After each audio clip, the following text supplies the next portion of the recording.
इसको क्या बोलते तेलुगु में? डिजर्व, अर्हता, अर्हता। समझ गए सारे? यस। तो एक शब्द है डिजर्व। जैसे ऑफिस में कोई अच्छा काम करे तो बोलते हैं ही डिजर्व प्रमोशंस। गांव में कोई बच्चा है एकदम डिसिप्लिन है, अच्छा पढ़ाई करता है, तो सब बोलते हैं ही डिजर्व सक्सेस, राइट?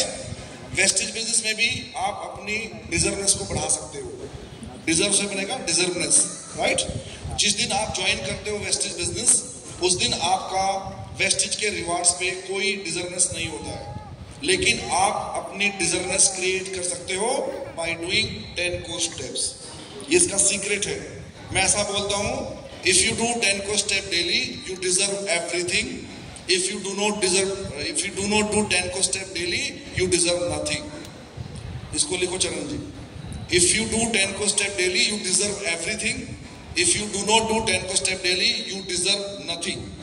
सब कुछ वहां पे डिपेंड करता है। अब कोई 2 बंदे भाग के आ जाओ, टाइम बहुत शॉर्ट है अपने पास, कोई भी 2 जिनको ट्यूशन जाना है इसी साल में, आ जाओ जल्दी जल्दी। Very nice. इधर रावाला क्या? बस 2 ही बंदे आ जाओ, 2 ही बंदे, बस 2 ही बंदे आ जाओ, बस आइए सर। यहाँ खड़े जाइए, वहां खड़े जाइए। ये तो दोनों ही मुझे लायक लग रहे हैं। एक ऐसा हो जो मतलब टाई वाई ना लगा रखी हो, नालायक सा लगे दिखने में। वैसे तो इस हॉल के अंदर सारे लायक हैं, चलो कोई बात नहीं। एग्जाम्पल होगा, पर्सनली मत लेना, नाराज मत होना, बाहर निकल के पीटना मत मेरे को।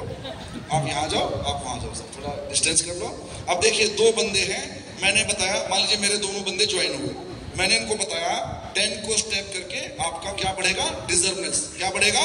डिजर्वनेस। सक्सेस के ऊपर आपका अधिकार बढ़ेगा। आप सक्सेस के अधिकारी होंगे, आप सक्सेस के लिए डिजर्विंग कैंडिडेट बनेंगे। कैसे बनते हैं? 10 को स्टेप करके।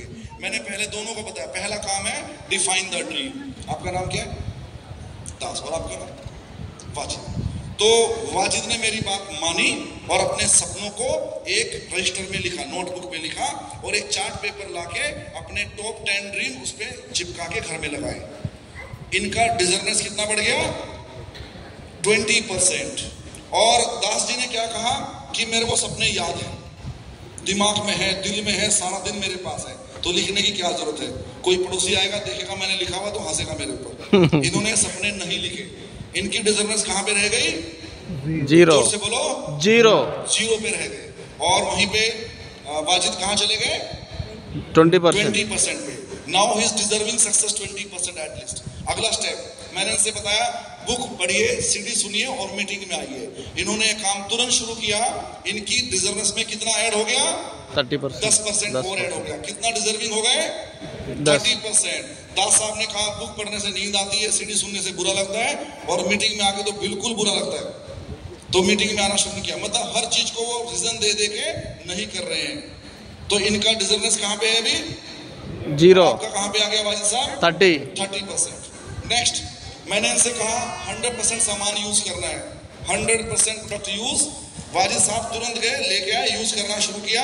डिजर्वनेस कहां पे आ गई? 50%। 50% पे आ गए।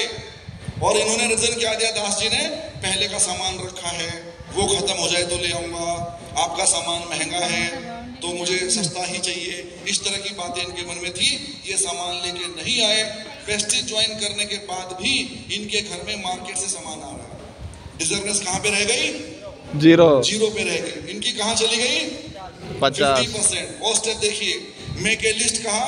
इन्होंने कहा मेरे मोबाइल में सारे नंबर हैं। इन्होंने तुरंत एक नोटबुक लेके सारे नंबर मोबाइल से अपने नोटबुक में उतार लिए। इनकी बढ़ गई डिजर्वनेस 5%। Learnable, teachable, duplicable. लर्नेबल बनना बहुत जरूरी है। लर्नेबल का मतलब क्या होता है?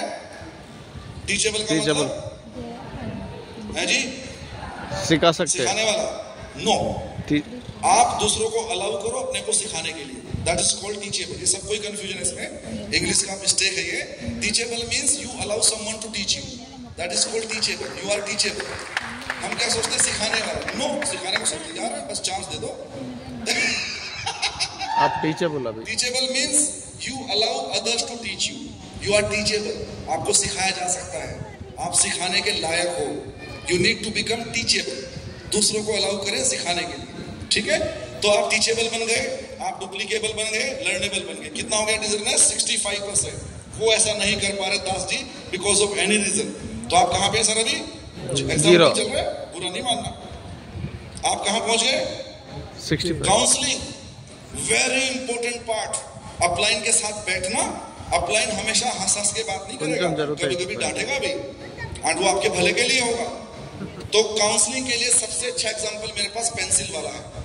जब पेंसिल फैक्ट्री में बनती है तो पेंसिल मेकर पेंसिल से कहता है, hey pencil, you are going to do great things if you allow yourself to be held in proper hands, but time to time you have to go through the pain of sharpening, but remember, after every sharpening you will become a better pencil. वाह वाह वाह. भगवान हमें कहता है, अगर तुम किसी सही व्यक्ति को अपने को हैंडल करने को अलाउ करोगे तो बहुत महान काम कर जाओगे, लेकिन समय समय पे वो महान व्यक्ति आपका काउंसलिंग भी करेगा. काउंसलिंग पेनफुल भी हो सकती है, but after every counselling you will become a better version. Yes और नो? बोलो चरण जी साहब. अभी मैं इसको पूरा ही कर देता हूँ, और 2 बचे ना. चलिए, अकाउंटेबल. आप तुरंत अकाउंटेबल, शब्दों के अकाउंटेबल, सामान का, पैसे का, यानी कोई भी मतलब घालमेल नहीं है. पैसे लिए टाइम पे दिए, सामान लिया टाइम पे दिया. अगर एक बार बोल दिया कि मैं ईडीएस में आऊंगा तो आए, ऐसा नहीं बोल दिया और गायब. He is not accountable, right? वो गड़बड़ करते हैं. बोला था ईडीएस में आऊंगा, नहीं आए.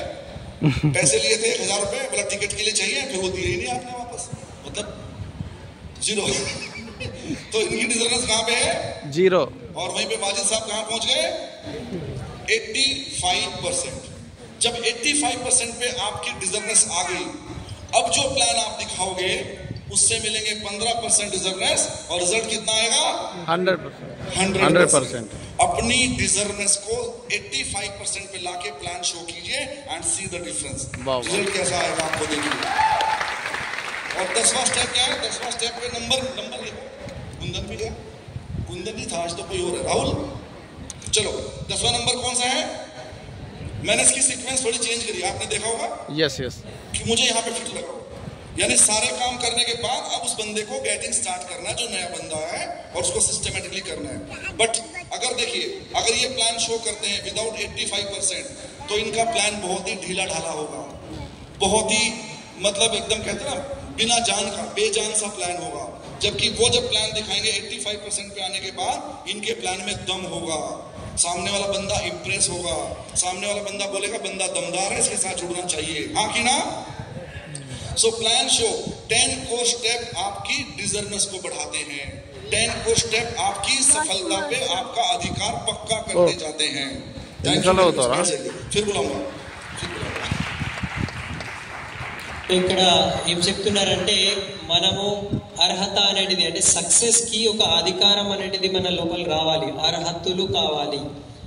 సో సక్సెస్ కి అర్హతలు మన లోపల క్రియేట్ చేయాలి. అర్హత అనేది క్రియేట్ చేయాలంటే 10 కోర్ స్టెప్స్ మనం డైలీ చేయాలి.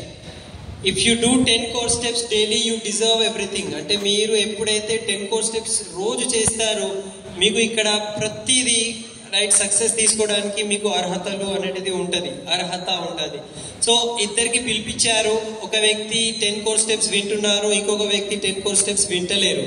ఫస్ట్ విషయం అన్నారు, రైట్ మీరు ప్రొడక్ట్స్ తీసుకోవాలి, మీ డ్రీమ్స్ ఫస్ట్ రాయండి అంటే ఒక వ్యక్తి రాసిండు, రైట్ సైడ్ ఉన్న వ్యక్తి నాకు అంతా తెలుసు, నాకు గుర్తుంటుంది అని చెప్పారు. సో ఎవరైతే ఫస్ట్ రాసిండ్రో అతనికి 20% సక్సెస్ అర్హత అనేది వచ్చేసింది. సెకండ్ స్టెప్లో బుక్, సిడి అండ్ మీటింగ్ మీరు ఇది కంటిన్యూ చేయాలనుకుంటే, ఒక ఫస్ట్ వ్యక్తి వాజిద్ గారు అది విన్నారు, అతను చేయడం స్టార్ట్ చేసిండు. సో అతనికి సక్సెస్ అర్హత అనేది 30% వరకు వచ్చింది. అండ్ వేరే వ్యక్తి అన్నాడు, నాకు ఇవన్నీ నచ్చవు అంటే నేను చేయను. సో అతనికి సక్సెస్ అర్హత 0 ఉన్నది ఇంకా.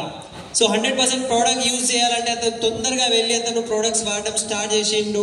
సో 50% సక్సెస్ అనేది అర్హత అతనికి దొరికింది. కానీ వేరే వ్యక్తి ఇంకా నా దగ్గర వేరే ప్రోడక్ట్ ఉన్నది, మీ కాస్ట్ ఎక్కువ ఉంది అని అతను ఆ ప్రోడక్ట్ తీసుకోలే. సో సక్సెస్ అర్హత అతని దగ్గర 0నే ఉన్నది ఇంకా. సో మేక్ ఎ లిస్ట్ అంటే అతను మేక్ ఎ లిస్ట్ చేసిండు, ఇంకా 5% పెరిగింది. కాంటాక్టింగ్, ఇన్వైటింగ్ చేసిండు. సో టీచబుల్ అయిండు. టీచబుల్ అంటే ఏంటిది అంటే మనం టీచింగ్ చేయాలి అని కాదు, రైట్? మన అప్లైన్ టీచింగ్ చేస్తే మనం నేర్చుకోవడానికి తయారు ఉండాలి. టీచబుల్ అంటే నేర్చుకోవడానికి తయారు ఉండాలి. మీరు చెప్తే నేను వింటా. ఎప్పుడైతే ఈ మనసు తత్వం మన లోపల వస్తుంది, మీ లోపల ఆ నేర్చుకునే పద్ధతి వస్తుంది. ఇది అతని లోపల వచ్చింది, ఒక వ్యక్తి ఫాలో చేస్తుందో, సో 65% సక్సెస్ అర్హత అతని లోపల వచ్చింది అండ్ వేరే వ్యక్తి నేర్చుకోవడానికి తయారులేడు. సో కౌన్సిలింగ్ అనేది ఇంకొక స్టెప్. అప్లైన్ ఒక్కొక్కసారి పెయిన్ఫుల్ గా, అంటే అప్లైన్ మనకు తిట్టొచ్చు కూడా, మనకు ఒక్కొక్కసారి బాధాకరంగా ఉండొచ్చు. కానీ పెన్సిల్ కి ఫ్యాక్టరీలో తయారయ్యే టైంకి అంటారట, నీవు ఎప్పుడైతే ఒక గొప్ప వ్యక్తి చేతుల్లో ఉంటావు, వండర్స్ నువ్వు అంటే మంచిగా రాయగలుగుతావు, కానీ మధ్య మధ్యలో నీకు షార్పనింగ్ చేస్తారు. అది బాధంగా అంటే నొప్పి రావచ్చు, కానీ ఆ ప్రతి నొప్పి తర్వాత మళ్ళీ నువ్వు ఒక కొత్త పెన్సిల్ లాగా తయారవుతావట. సో ఎప్పుడైతే పెన్సిల్ కి షార్పన్ చేస్తామో ఆ పెన్సిల్ మళ్ళీ తయారవుతుంది. మనకు కూడా మన అప్లైన్ ఎప్పుడైతే కౌన్సిలింగ్ ఇస్తారో అది మన మంచి కొరకే. సో మనం అది వినాలి, రైట్? ఎందుకంటే సక్సెస్ గురించి.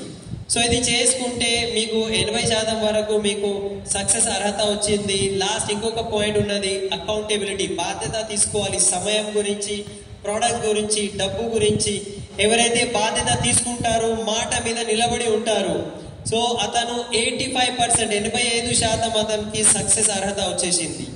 ఎప్పుడైతే 85% సక్సెస్ అర్హత వచ్చేసింది, ఆ వ్యక్తి లోపల ఒక దమ్ము ఉంటుంది. అప్పుడు అతను ప్లాన్ చెప్పడానికి 9th పాయింట్ ఎస్టీబీ చేస్తే 100% సక్సెస్ అనేది అతనికి వచ్చేస్తుంది. సో ఈ సీక్వెన్స్ లో అంటే ముందు ఉన్న 9 స్టెప్స్ మనం చేసుకుంటే, సో 9th స్టెప్ లో మనకు ఎస్టీపీ చేస్తే అప్పుడు మన లోపల ఒక దమ్ము ఉంటుంది అని చెప్తున్నారు. అప్పుడు ఆటోమేటికల్లీ మీరు గెటింగ్ స్టార్టెడ్ 10వ స్టెప్ చేసుకుంటే 100% మీకు సక్సెస్ అనేది వస్తుంది.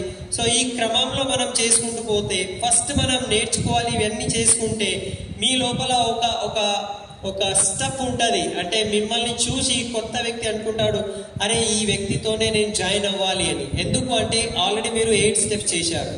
ఆ 8 స్టెప్ చేసుకున్న తర్వాత 9th స్టెప్ చేస్తే 100% మీతో జాయిన్ అవుతారు. సో సార్ చాలా మంచిగా ఈ క్రమంలో చెప్పారు. సార్కి ఒకసారి గ్రేట్ రౌండ్ ఆఫ్ అప్లాస్ మనం చెప్పాలి గట్టిగా.